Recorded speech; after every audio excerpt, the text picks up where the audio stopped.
Jadi artinya kan kenapa kok misalnya ada isu perselingkuhan, kasur dicurigai, sementara Ruben tidak melakukan hal apapun. Guru! Bu, ada kiriman kasur Sarkawi dari siapa? Katanya sih dari Yuka. Yuka siapa itu? Mungkin dia begitulah awal mula tuduhan selingkuh sama kasur. Kasur pun tak sanggup difitnah. Ternyata saingannya si Enda adalah kasur Yukata. Untung nama kasurnya Yukata. Coba kalau Halo semuanya, apa kabar? Semoga kalian selalu sehat dan dimudahkan segala urusannya. Selamat datang kembali di Analisis Sengit, channel yang membahas berbagai video viral, fenomena media sosial, dan memberikan analisis mendalam terhadap isu-isu yang sedang ramai diperbincangkan. Di video kali ini, kita akan membahas kembali polemik yang menyeret nama Ruben Onsu dan Sarwenda. Setelah podcast kuasa hukum Ruben ramai dibicarakan publik, kini kembali muncul pembahasan mengenai isu kasur Yukata, potongan-potongan jejak digital, hingga berbagai reaksi netizen yang membuat perdebatan semakin panjang. Yang menarik, semakin banyak cuplikan video lama yang bermunculan, justru semakin banyak pula pertanyaan baru yang muncul.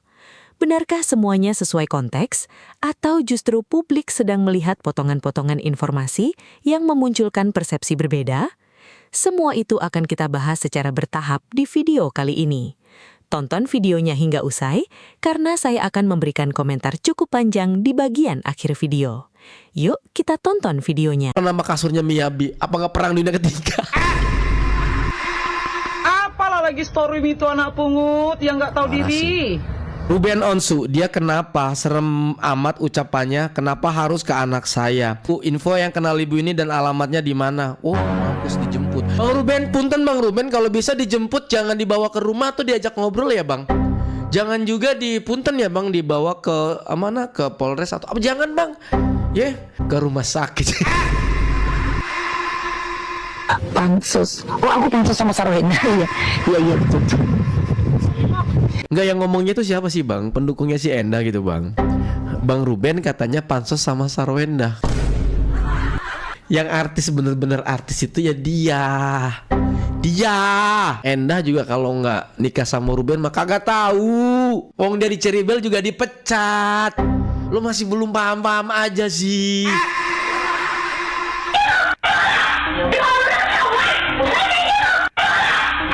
Coba sih kalau ribut-ribut jangan berisik-berisik, jangan sampai kedengeran anak di ruang tertutup gitu ya. Lah ribut model begini mau tertutup gimana? Kalau RO boros, kalau Sarkawi selfie reward. Maksudnya ya sebagai istri pasti maunya hemat lah. What? Katanya ini kompornya harganya 1 miliar ya Mas? Aduh nggak tahu deh, reward buat diri sendiri lah. Astagfirullahaladzim. Jejak digital sialan. Begitulah kira-kira isi hati Sarkawi. Sekarang kita sudah masuk di Instagramnya Bang Ruben. Di sini lagi. Apalah lagi story itu anak pungut yang nggak tahu diri. Ular berkepala banyak. Apa lagi story kau itu? Ini ada 4 ya, kita tonton satu dulu ya. Nyaman kali kau ya. Enak ya di zona drama ini ya. Iya. Lancar kali kulihat kalau kau nulis-nulis di story pribadi kau. Ketika ketemu sama Nyonya Wenda kau nggak berani. Bu Nyonya Wenda. Kenapa? Kenapa kemarin kau nggak berani ketemu? Menunjukkan kepribadian kau yang berbeda itu. Kenapa? Sebenarnya mau gua sensor ya, menutupi si mukanya Mak Pungut ini, tetapi lebih ke muak sih sebetulnya. Yang kedua, ini apa nih yang ini? Terlalu bernilai. Yang suka panggil si anak pungut dengan sebutan anak lumpuh. Ini lebih ke apa ya? Nyerang ke Onyo ya. Udah, ini yang ketiga. Pengacara mengatakan dia adalah mantan ayah. Karena kenapa? Pada saat ulta anak kandungnya, dia tidak bisa memberikan waktu ataupun cuti untuk anak kandung. Tapi ketika sama anak pungut pada saat acara di NTT, ada waktu cuti juga bisa. Deh, melihat pendukung si R sama si anak pungut yang nggak tahu diri. Kenapa sih? Kita baca captionnya dulu yang sudah ditulis sama Bang Ruben. Ruben Onsu, dia kenapa serem amat ucapannya? Kenapa harus ke anak saya? Ada yang tahu orang ini di mana? Karena terus mengarah ke anak saya yang ibu cantik ini. Sehat-sehat ya ibu cantik. Ceritanya kalau ada problem hidup biar nggak korslet kemana-mana bu. Info yang kenal ibu ini dan alamatnya di mana? Oh, mampus dijemput. Bang Ruben, punten Bang Ruben, kalau bisa dijemput jangan dibawa ke rumah tuh diajak ngobrol ya Bang. Jangan juga dipunten ya Bang dibawa ke mana ke Polres atau apa, jangan Bang. Ya, kalau di Bandung itu ada rumah sakit apa itu? Gue masih inget kalau nge-reaction Bapak KDM yang ngatain binatang itu.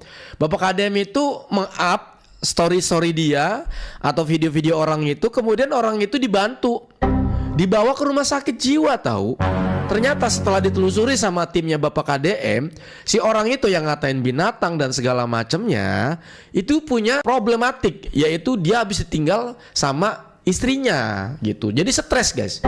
Nah takutnya, punten sekali lagi ini punten, takutnya ibu ini juga sama. Dia lagi problematik, kemudian ya dia sakit hati atau apa gitu ya, ditinggal sama punten ya. Mudah-mudahan singgah gitu ya, sama mantan suaminya atau mungkin sama keluarganya atau di PHP gitu ya. Kita nggak pernah tahu, karena pasti kalau orang yang terlalu tajam berkoar-koar biasanya problematik sih. Makanya Bang Ruben minta alamatnya, siapa yang tahu mau dijemput, mau dibawa ke Penjerong bukan ke rumah sakit. Orang-orang yang mendukung Endah menurut gua punten cocotnya parah banget. Ini contohnya nih, cocot udah mirip Lambetura. Dituduh pansos sama SW. Ah? Gimana? Pansus. Oh, aku pansus sama Sarohena. Iya, betul. Siap, bos. Aduh, Masya Allah. Yang ngomong siapa sih Bang? Masya Allah ya. Iya, bos. Bapak pengen keselak. Tuh, mau ngakak. Pengacara Ruben Onsu tunjukkan video cekcok Ruben dan Endah.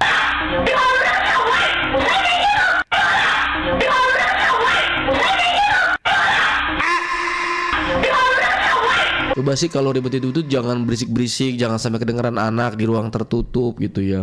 Lah ribut model begini mau tertutup gimana? Kenapa di situ mereka bisa ribut? Pertengkarnya tentang apa kan ini kan bukan problem. Bagaimana S ini teriak-teriaknya sedemikian keras di dalam rumah itu karena dia sendiri bilang, Aja kok berantem, saya nggak mau di depan anak-anak. kejadiannya kok justru berbeda dengan apa yang fakta yang sebenarnya. Ada tunggakan pembayaran mobilnya yang 3 hari pertama. Itu yang menjadi pertanyaan saya juga pada waktu itu. Semua form pembelian, dokumen kita sudah buktikan itu di alamat yang tidak sama sekali menuliskan alamatnya S. Kita lihat dia, ayah ingin ketemu sama kalian. Ruben minta haknya dia untuk berkumpul bersama anaknya 3 hari dalam seminggu. Itu direalisasikan. Kita nggak pernah bilang dilarang. Ini menjadi suatu pembicaraan yang kemudian berkembang. Jatuh-jatuhnya melarang. Ada keterangan dari Sarwenda yang dia tidak masukkan secara lengkap. Ya ada hal-hal yang sengaja diduga ditutup-tutupi. Ada sebagian yang memang itu adalah suatu kebohongan. Kebohongan itu yang mana ya? Seperti rumah aku, isiannya rumah itu dari awal aku. Kenapa kok mesti selalu menekankan kesehatan? Dia juga harus periksa kesehatan dong. Fokus ke arah pertengkaran itu isinya apa? Mau nggak mau ya Bang, malah pasti gitu. Nah, ada yang menduga di sosmed kalau ini ada hubungannya sama si kasur yang dia ngomong di sini. Betul ya? Betul kan? Sama si kasur yang ada yang diomong di sini ya. Ini beneran gitu, maksudnya beneran ada perselingkuhan, ada kasur, ada apa nih? Nah, Mbak Minola kan jelasin tuh. Iya. Jadi saya baru tahu juga dalam sepanjang karir saya sebagai seorang advokat ada orang yang cemburu dengan kasur. Tapi yang saya mau sampaikan, Den, jauh sebelum ada isu kasur dan juga isu perselingkuhan karena pemicunya adalah kasur, kami sudah jelaskan, ya. Ini berkaitan dengan masalah menjelaskan seisi rumah itu aku, kan begitu ya. Pusing ya Bang Minola yang ngejelasin. Enggak. Nah, ya, ini kompleks banget. Sistematis kan begitu ya. Nah, jadi itu adalah aku. Dan kita keluar dengan bukti-bukti bahwa tidaklah benar kalau misalnya isi rumah itu adalah aku. Karena kami tunjukkan sebagian, yaitu adalah lift. Masalah lift itu yang minta anaknya kan itu masalah lain. Ya. Tapi yang pasti kan lift itu ada dan Ruben yang bayar, furniture juga ada, Ruben yang bayar, pendingin juga Ruben yang bayar. Bahkan saya katakan Ruben juga endorse loh untuk isi rumah itu. Bahkan setelah mereka tidak bersama lagi pun Ruben tetap memberikan endorse gitu. Salah satu endorse itu kan adalah kasur. Kasur ini yang dimaksud. Kan kasur kan begitu. Dan saya bilang bahwa kasur yang dipakai waktu mereka syuting live TikTok di dalam rumah yang ada adegan pijit-pijit punggung itu kasurnya kan juga adalah hasil dari endorse gitu. Oh, jadi maksudnya kasur yang dibahas Sarwenda itu adalah kasur endorse. Saya tidak tahu, tapi kalau misalnya ada kasur datang ke rumah Pondok Indah, dikirim ke sana, dikirim ke sini, akhirnya saya berpikir dia ingin hidup dengan orang lain, kan begitu ya. Kalau kasur itu kan pasti saja sebagai orang yang endorse kasur kan pasti Ruben juga akan dapat produk tersebut, kan begitu. Iyalah. Nah, jadi itulah sudah dijawab juga sama Ruben dalam postingannya dia di media sosial kan tentang kasur yang dipersoalkan itu yang dituduh menjadi penyebab bukti perselingkuhan. Bukti perselingkuhan. Buktikan saja gitu kan. Iya, buktikan saja kalau memang ada bukti. Kalau kasur itu kan memang sudah itu karena memang ada endorse-nya, dan seperti yang saya katakan banyak pabrik figur yang ketika diisukan ada perselingkuhan yang memicu perceraiannya itu nggak tunggu lama, paling lama setahun mereka pasti sudah akan menikah. Ya betul. Tapi hari ini Ruben tetap sendiri, tidak menikah dengan siapapun, hidup tanpa ada wanita di sampingnya, ya, kecuali tim kerjanya. Itu kan jadi pertanyaan kenapa kan? Iya, jadi artinya kan kenapa kok misalnya ada isu perselingkuhan, kasur dicurigai, sementara Ruben tidak melakukan hal apapun hari ini yang kalau kita Dia lihat masih mencintai Sarwenda kali ya, Bang? Bisa jadi. Kalau memang ada niat Koko Ruben selingkuh, nggak mungkin dia lakukan itu terang-terangan di rumahnya sendiri. Begitu banyaknya hotel tuduhan yang tidak valid, menurut saya ini gara-gara kasur. Ada kasur berarti kamu hidup dengan orang lain gitu ya. Aku punya sesuatu yang baru buat kamu. Yuk kata kasur. Ini Guru. Kasur adalah maut ya, ini video yang originalnya. Bu, ada kiriman kasur Sarkawi dari siapa? Katanya sih dari Yuka. Yuka siapa itu? Mungkin dia begitulah awal mula tuduhan selingkuh sama kasur. Ya juga ya. Namanya Yuka, Yukata. Ya. Mungkin Yukata itu dipikirnya cewek kali. Ya Allah, Endah. Astaga, bener Yuka itu disangkanya nama cewek kali guys. Padahal ini nama kasur Yukata. Kebayang gak sih 11 tahun komunikasi gak nyambung gara-gara Yukata. Sabar Ben, kuat banget sih jalanin hubungan yang gak nyambung selama ini. Ya Allah. Motoriknya kalau joget aja kaku, apalagi diajak ngomong pasti gak nyambung. Ya. Jujur walaupun sama-sama perempuan, tapi kalau sama perempuan yang pernah drama sih nggak bakalan bisa klik. Kasihan Rubennya. Ya 11 tahun nggak nyambung, cuman gara-gara kasur yang bernama Yuka.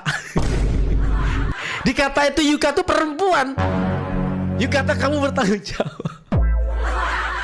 Ruben disalahkan, kasur disalahkan, Onyo disalahkan, netizen disalahkan, sampai teman sekolah juga disalahkan. Atur aja Wen bagaimana blundernya. Ih, kebangetan ya. Kebangetan ya blundernya ya. Ya Allah, ngeri banget sih. Videonya baru dibuat, netizen dibodohin. Hah? Baru dibuat. Ini pendukungnya si Endah. Astaga, dari muka sama rambut aja udah beda. Rohani lu. Aduh, ampun, kadang-kadang begini nih. Kenapa sih kalau kalian punya mata tuh tolong dilihat, terus diamati gitu loh. Jangan cuma nonton, melek doang, tapi nggak pernah ngebuka hati gitu. Masa videonya baru dibuat? Astagfirullahaladzim ya. Mungkin kasur itu sudah dipersiapkan untuk dia tinggal bersama yang lain. Stiker tawa anjir. Biasanya yang menuduh justru itu pelakunya ya guys. Gue jadi Sarwenda langsung ke jurang sih, malu. Iya ya. Itu kasur yang dibilang selingkuhan Ruben, WKWK. Yuka namanya. Akhirnya sang kasur membuktikan kebenaran. Kasur pun tak sanggup difitnah.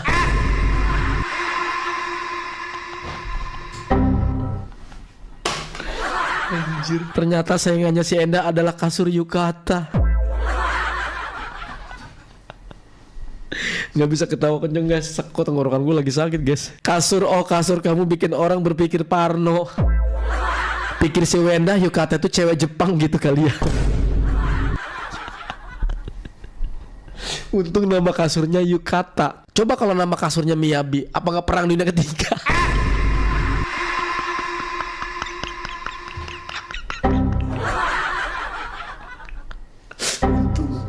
Untung namanya Yukata anjir. Kalau Miyabi, waduh, habis kali Ruben dicakarin nilai masih Endah ya. Aduh, ngelus dada gue ngebayanginnya kayak gimana. Ini jualan kasur malah segitunya. Mana lihat. Nah, ini juga sama. Ini juga sama kan ini.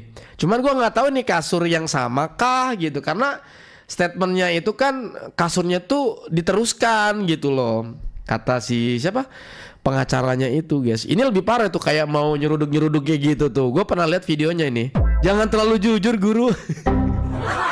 Pemilik perusahaan kasur Yukata, tolong bikin kasur namanya Miyabi biar semakin banyak drama. Tadi kan juga di video podcastnya Bang Renzu bersama Bang Minola kan ada sebutan tangga. Ini ada video tangga nih guys. Raffi Ahmad minimal bisa kasih ini, oke. Ya. Oh, tangga aja bisa nyala. Nah kalau ini emang bener-bener impian, pengen punya tangga Itu yang bunda enggak. Kalau mau tanya tangga, itu bunda. Iya benar-benar. Jadi bunda pengen punya tangga yang nyala. Iya benar. Ini apa nih? Oh ini nih, buat gosok sih. Kalau waktu ditanya di podcastnya Bang Renzu mah katanya kemauan anak-anak, ternyata kemauan dia ya. Ya, Onyo aja bilang begitu tuh. Ini kalau mau nanya apa-apa tentang tangga, silakan ke bunda gitu ya. Nih dengerin nih. Nah kalau ini emang bener-bener impian, pengen punya tangga Itu yang bunda enggak. Kalau mau tanya tangga. Pengen kan? Iya benar-benar. Jadi bunda pengen punya tangga yang nyala. Iya benar. Ini apa nih? Bunda pengen punya tangga yang nyala tuh. Kejawab sama jejak digitalnya sendiri coba. Ini nih, buat gosok sih. Gosok buat yang kecil-kecilan yang gitu pakai tangan. Bisa keringetan banget. Bisa digantung gitu loh, yang dirapi gitu. Otomatis. Iya. Rakyat tapi belum pernah dipakai tak? Lihat. Emang orang kalau wardrobe-nya sendiri nggak pakai lagi setrikaan kayak kita yang pakai kabel, dimasukin ke sini sama baju-baju sama orang-orang ya? Jangan dong. Lihat, boleh nggak ke ini wardrobe-nya bu? Boleh dong, boleh bunda lihat wardrobe-nya. Boleh. Koleksi tasnya bunda juga kita lihat yuk. Oh. Oh my god, tasnya. Tasnya, oh my god. Nggak ada apa-apanya dibanding koleksi tas gigi. Nggak ada. Bagus, tak bersyukur. Aku belum pernah punya yang begitu Kan capek, orang kan sampai habis kerja ya kan. Oh nih. 1, 2, 3, 4, 5, 6. Ini dari yang kecil-kecil aja ini udah bisa beli rumah aku 2 biji. Enggak. Hah, gimana? 1 biji bisa beli 2 rumah? Harganya kata ya? Miliaran kali ya. Ini yang biasa. Aduh, ini Kulit krop. Oh kalau ini waktu itu hadiah.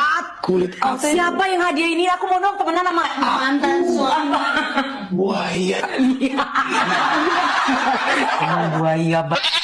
Ya kasih siapa? Seperti dendam masa lalu, hidup sulit, ekonomi sulit, dijauhi teman, jadi seakan ingin membuktikan ke banyak orang dia bisa punya segalanya. Dijales dong sama yang ngupload videonya, Aji Mumpung ya. Dendam pribadi. Dendam dengan kondisi maksudnya gitu ya. Bangun rumah untuk impian sendiri tapi alasan impian anak-anak. Tangga tuh. Waktu di podcast mah itu kan maunya anak-anak, padahal itu impian.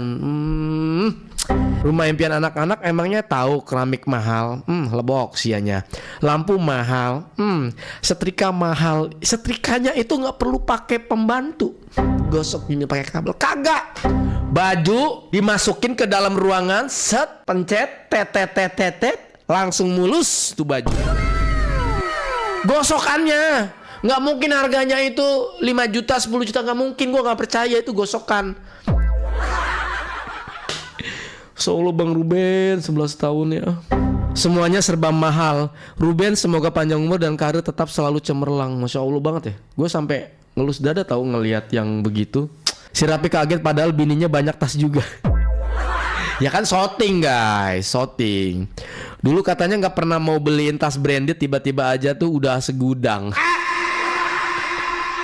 Wardrobe-nya isinya bisa bangun rumah sekampung. Iya. Bahkan tadi kata siapa host yang cewek ini tas yang dipegang yang ini, 1 tas itu bisa bikin bangun 2 rumah. Untuk kelas mungkin rumah gue kali ya, rumah yang tipe 21 kali.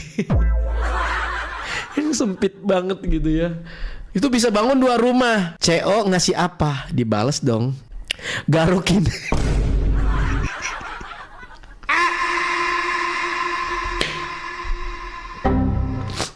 Anjir, ngasih rangsangan dan bilang la ilaha illallah. Komentar kalian tuh yang gak ada akhlak banget sih. Denger tuh yang hadiah mantan suami, aing katipu keadasteran selama ini. Dinyalain daster. Kalau RO boros, kalau Sarkaoi selfie reward. Oke, lanjut. What? Katanya ini kompornya harganya 1 miliar ya, Mas? Aduh, nggak tahu deh, reward buat diri sendiri Reward. lah. Kan aku udah bilang jangan boros gitu loh. Apa yang bikin Bunda yakin aku harus beli ini? Setelah lihat harganya 1 miliar. Self reward aja. Selfie reward. Kayak Hadiah buat diri iya, sendiri. desainnya bagus, cocok buat di rumah aja.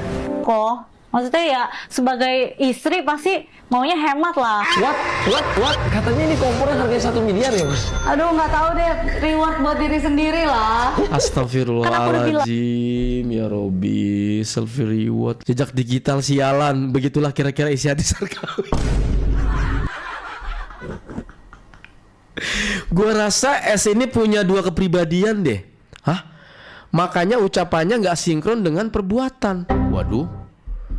Waduh. Ini nama akunnya Keisha. Menurut kamu memang begitu ya? Ini analisa kamu kan? Gua rasa SW ini punya 2 kepribadian, makanya ucapannya nggak sinkron dengan perbuatan. Hemat kalau pakai duit dia, pakai duit Ruben mah gas. Oke. Waduh, durasinya nih guys ya. Kita masuk ke cuplikan video Bang Minola dulu ya, baru nanti kita closing akan lanjut di part yang kedua ya guys ya.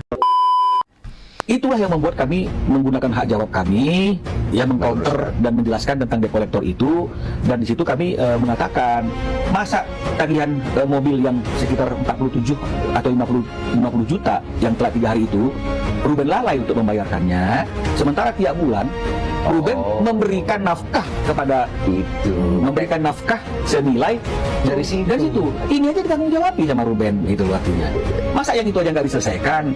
Harusnya kalau memang misalnya ada yang salah seperti itu kan dia kan tinggal telepon Ruben atau saya sebagai kuasa hukum Ruben, karena kan sudah ada pemeriksaan di ruang tertutup, ya kan masalahnya kan selesai. Jadi lalainya pembayaran mobil itu ya terkait tentang debt collector mobil, cicilan mobilnya 47 juta, telat 3 hari, kemudian ada debt collector, itu benar.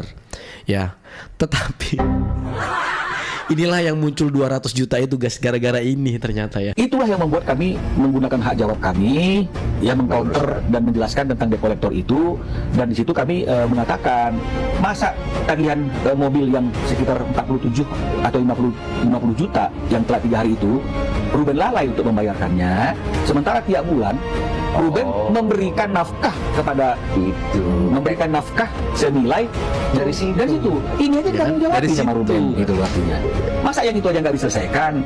Harusnya kalau memang misalnya ada yang salah seperti itu kan dia kan tinggal telepon Ruben atau saya sebagai kuasa hukum Ruben, karena kan sudah ada pemeriksaan di ruang tertutup, ya kan masalahnya kan selesai. Kenapa mesti preskon gitu loh dengan nilai yang sekecil itu? Kalau keterangan dari si Sarwenda itu katanya karena udah beberapa debt collector tuh datang ke rumah, terus dia konfirmasi ke Ruben, terus jawabannya Ruben itu nggak jelas katanya. Itu awalnya ya. Tiba-tiba ada debt collector datang ke rumah aku. Pada saat aku lagi live, aku kaget. Bun, ada debt collector yang datang. Ini ada tagihan mobil. Masalahnya mobilnya nggak ada di aku juga. Mobil itu atas nama siapa? Atas nama mantan aku. Kok Ruben? Ya, dan kemudian habis itu aku langsung chat. Ini kenapa ya aku bisa ada kesini? Gitu. Tapi di responnya Kamu chat langsung? aku chat juga gitu. Di sini ada Artinya debt collector datang. debt collector datang. Nggak dibalas. Awalnya begitu Bang. Makanya dari situ dia merasa bahwa dia terganggu karena ada anak-anak di rumah gitu. Pada waktu itu kan dia sudah punya kuasa hukum, ya. Dan dia tahu juga, kuasa hukumnya juga tahu bahwa pada waktu itu juga Ruben sudah tunjuk saya sebagai kuasa hukum. Oke. Jadi kalau memang misalnya dia merasa komunikasinya dia itu tidak lancar atau karena sesuatu dan lain hal tidak saling pemahaman, karena ada juga bukti-bukti chatting-chattingan dengan anak-anak itu yang diomongin Ruben apa, dijawabnya apa gitu. Jadi suka seperti itu dan miskom. Ya sama lah seperti yang aku bahas di sini. Iya, tidak. Nah ini kan ini yang membuat akhirnya kan ini persepsinya jadi berubah-ubah. Jadi kan Ruben jadi capek komunikasinya. Nanti bisa lawyer to lawyer. Harusnya kan bisa lawyer to lawyer. Kenapa pilihannya adalah mempublish tentang kedatangan debt collector tersebut? Gitu. Apa kepentingannya? Perkara yang seharusnya bisa dibicarakan di ruangan tertutup, kemudian disampaikan ke publik. Apa yang diharapkan mereka dari menyampaikan masalah debt collector ini ke publik? Apakah dia mengharapkan ada belas kasihan dari publik, ataukah dia mengharapkan ada publik yang mau membayarkan, atau apa? Kan ini kan pasti nggak ada kepentingan dan nggak ada urgensinya. Tapi itu yang dipilih. daripada memilih Ya, untuk menyerang Bang membicarakan Ruben dengan lah, kami Bang. dan menegosiasikan dengan kami dan mempertanyakan apakah sudah dibayar atau belum kalau memang ada tagihan leasing. Kan ini kan bisa clear karena memang tagihannya itu hanya 47 juta dan hanya baru telat 3 hari. Kan begitu. Biasanya kalau 3 hari belum ada kolektor, kan begitu artinya. Jadi inilah yang sebenarnya kami sangat sayangkan. Sehingga kami harus keluar untuk menjelaskan itu karena ada indikasi untuk menjatuhkan dan memojokkan di depan publik terkait dengan masalah kemampuan keuangan Ruben pada saat itu. Ya kita harus sampaikan. Dari pengacaranya penjelasannya nggak ada yang Nggak ada. lebih itu. Nggak ada. Seperti itu. Kalau kamu berstatement itu udah menyebut nama, bukan menyebut nama ya, udah menuju pada seseorang harus dengan fakta. Kalau enggak nanti menjadi pencemaran nama baik. Ingat loh, dia udah orang lain, bukan suamimu. Orang lain, bapaknya anak-anakmu, karena anak-anak kalian itu berasal dari kalian berdua, tapi dia sekarang notabene orang lain. Hati-hati kau berstatement. Jelas lah, kok pencemaran nama baik sih, Mam? Lah, pinjol gitu loh. Masa seorang Ruben Onsu pinjaman online?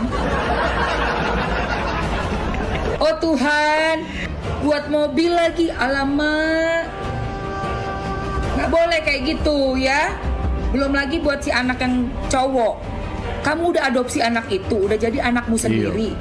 Masa kau bisa berstatement semenjak kedatangan dia yang kecil tantrum? Dari mana kau bisa menyimpulkan anakmu yang sulung datang ini tantrum? Gak nyambung. Setelah dilihat banyak fakta-fakta digitalnya, jejak digital, anakmu yang perempuan itu dekat sekali loh sama abangnya yang sulung ini. Kagak bisa pinjol kagak bisa buat mobil lu, yang bener-bener aja lu ah. Gak bisa. Ya, jadi hati-hati. Podcast baru mulai, udah langsung serang dang ke anak sulung, ke anak cowok, ke sini. Kau tuh gimana sih?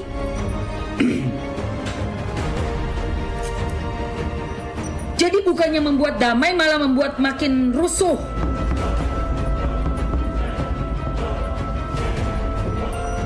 Pinjol buat DP mobil-mobilan, mobil mini.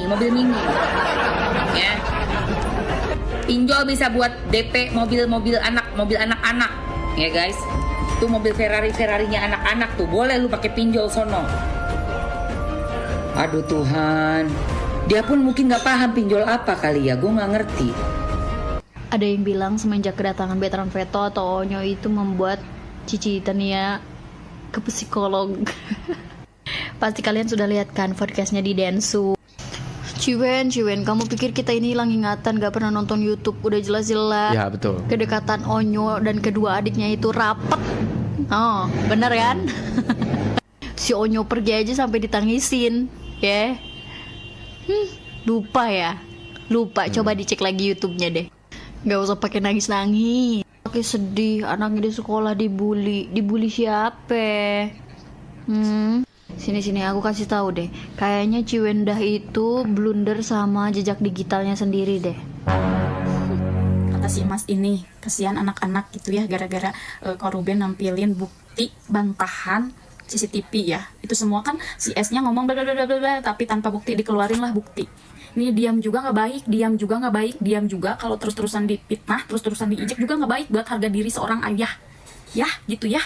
Lu mah emang kalau live bermesraan gitu boleh ya? Emang gak bikin malu anak-anaknya? Emang gak kasihan ke anak-anaknya juga ya kalau live sambil bermesraan ya? Itu live lagi berjualan, bukan fokus ke jualannya, malah live dengan menampilkan kemesraan yang kurang senonoh. Itu gak kasihan ke anak-anaknya? Malah didukung juga seperti itu. Hah? Oh, ngomong-ngomong Mas dulu pernah viral juga ya? Ya kan, pernah viral ya? Setelah menyaksikan keseluruhan video ini, ada beberapa hal yang menurut saya menarik untuk kita renungkan bersama. Saya tidak ingin membahas siapa yang benar atau siapa yang salah, karena pada akhirnya itu adalah ranah para pihak yang bersangkutan.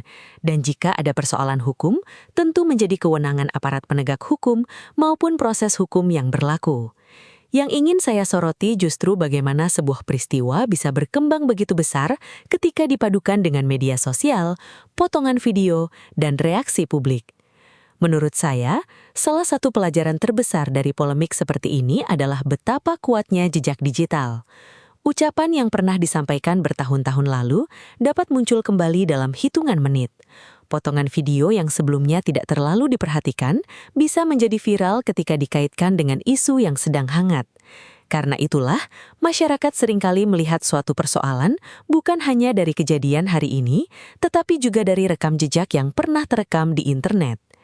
Di sisi lain, kita juga perlu berhati-hati dalam menyimpulkan sesuatu hanya berdasarkan potongan video. Sebuah cuplikan berdurasi beberapa detik belum tentu menggambarkan keseluruhan konteks. Dalam era media sosial, sangat mudah bagi sebuah narasi berkembang karena dipotong, disusun ulang, atau dibahas dari sudut pandang tertentu. Itu sebabnya, saya selalu mengajak teman-teman untuk melihat berbagai sumber sebelum membentuk kesimpulan. Hal lain yang menarik perhatian saya adalah bagaimana setiap pihak berusaha menyampaikan versinya masing-masing di ruang publik. Ketika satu pernyataan muncul, akan ada tanggapan dari pihak lain. Setelah itu muncul lagi komentar dari kreator konten, kemudian disusul reaksi netizen, dan akhirnya terbentuk diskusi yang terus bergulir. Pada titik tertentu, publik bukan lagi hanya mengikuti fakta yang disampaikan, tetapi juga mengikuti bagaimana narasi tersebut dibingkai oleh berbagai pihak. Fenomena ini menunjukkan bahwa media sosial memiliki kekuatan luar biasa dalam membentuk opini. Seringkali orang lebih cepat bereaksi terhadap potongan video yang viral dibandingkan mencari penjelasan lengkapnya. Padahal, informasi yang utuh jauh lebih membantu kita memahami suatu persoalan daripada sekedar cuplikan yang beredar. Sebagai penonton, menurut saya kita juga memiliki tanggung jawab untuk tidak mudah terpancing emosi. Tidak semua hal yang ramai di internet harus langsung dipercaya. Ada kalanya kita perlu memberi ruang bagi proses klarifikasi dan melihat bagaimana perkembangan berikutnya. Dengan begitu, kita bisa lebih bijak dalam menilai suatu isu. Saya juga melihat bahwa kasus seperti ini mengingatkan kita bahwa tokoh publik hidup dalam sorotan yang sangat besar. Hampir setiap ucapan, tindakan, atau unggahan dapat menjadi bahan pembahasan masyarakat. Situasi seperti ini tentu tidak mudah bagi siapapun. Oleh karena itu, akan lebih baik jika diskusi publik tetap berlangsung dengan cara yang santun dan tidak mengarah pada serangan pribadi. Bagi saya pribadi, bagian yang paling menarik bukan sekedar siapa yang mengeluarkan pernyataan tertentu, melainkan bagaimana publik meresponsnya. Ada yang mendukung, ada yang mengkritik, ada pula yang mencoba mencari penjelasan lebih lengkap.